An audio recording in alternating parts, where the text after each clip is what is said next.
Hi everyone, I'm Jessica. I'm the creator of BehatiLife.com, your internet source for major transformation for mind, body, and soul. So today I am currently in beautiful sunny Florida. Just kidding, it's totally raining right now, but luckily for me, I really enjoy the rain, so my spirit hasn't been dampened. Plus, I'm in the company of my sister and my mom, and I could not be happier.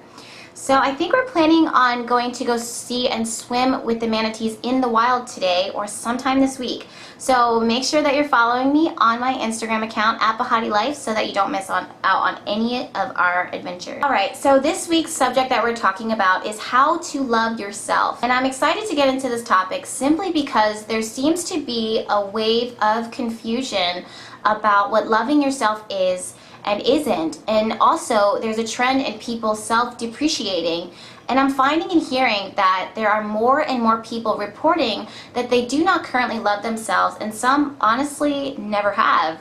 So I want to start by saying this: loving yourself has become this conditional idea, meaning that you would have to do something spectacular or even disastrous in order to receive love or to lose it.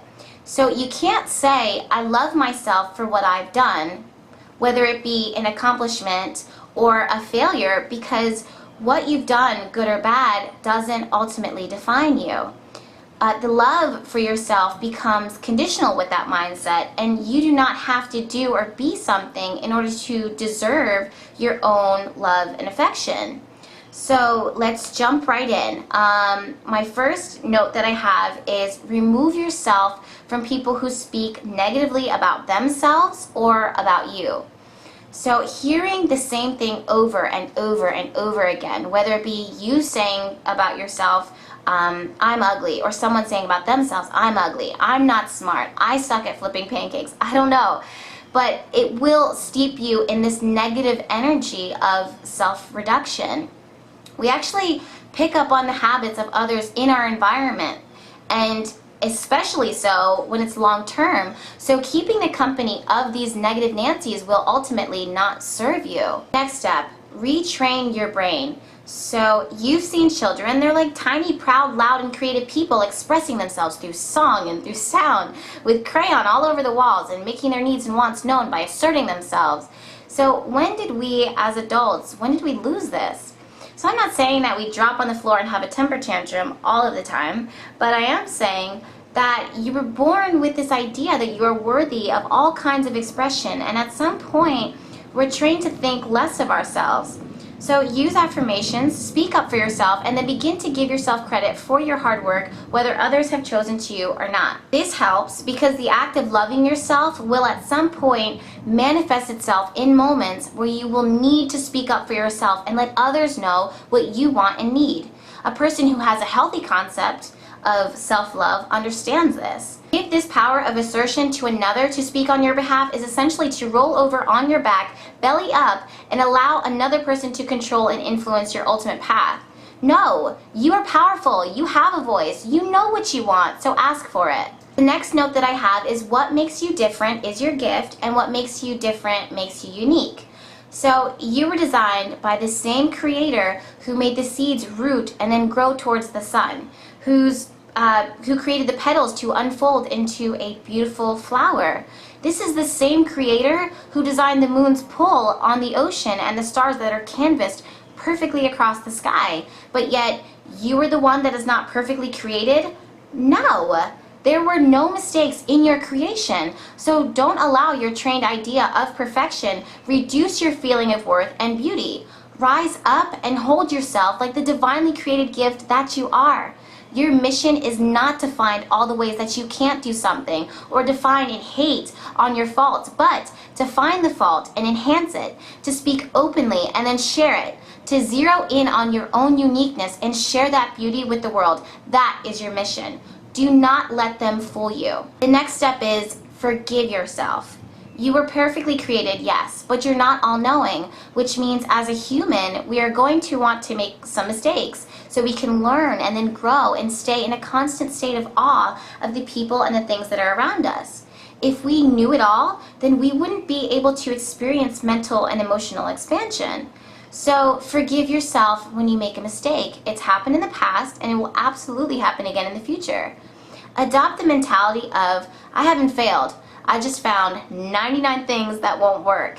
And then dive back in and then try it again, or even try something else. You have the freedom to choose that, but don't beat yourself up and hold on to the grudge against yourself forever, because it will then brew over into this hatred of the self, since you are expecting something more of yourself that at that time you might not have been able to give. Ask yourself, what did I learn from this? And then let go of your desire to see yourself as this all-knowing and always perfectly reacting and speaking and feeling robot.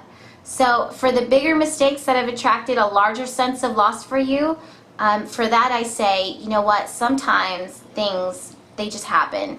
We're not always going to understand the greater plan right now, or sometimes even ever.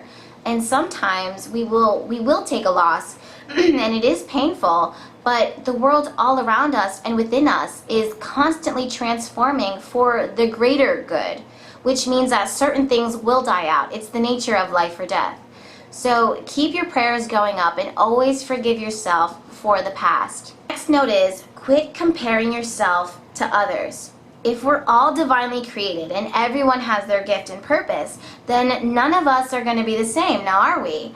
So some of us are better at skiing and others are better at scuba diving. Some do yoga and then others run marathons.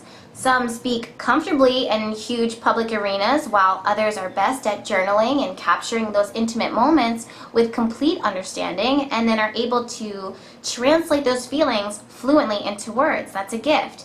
And everyone has their gift, so respect that.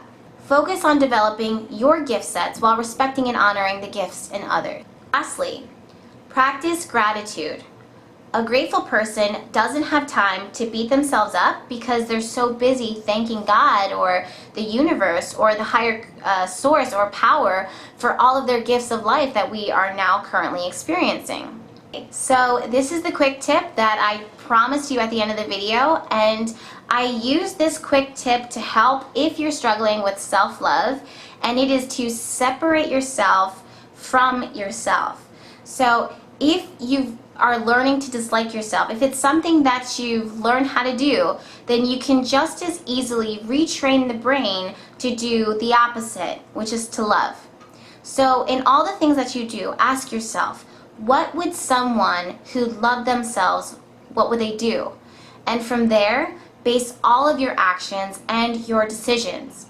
Treating yourself like you are someone that is worthy of love will help you to experience what loving yourself feels like, and then permanently cement the action into your being, helping you to remember your original first instinct of that time when you were full of self-love.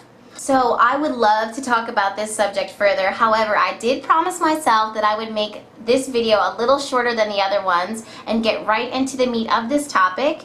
And those videos moving forward into the future. However, if you do want additional insight and coaching in regards to this topic or any of the others featured on my channel, you can reach me at BehatiLife@gmail.com, or you can visit my website, BehatiLife.com, where you will gain instant access to services, coaching sessions, readings, and other self-help blogs that can help you along your journey. Also, don't forget to find me on Instagram at BehatiLife. That's where all the adventure and the fun is. If you loved this video, please support it by liking, commenting, and then subscribing. My videos will be posted weekly, so there's going to be lots more exciting content to follow. Thank you again for listening, and I will definitely talk to you soon.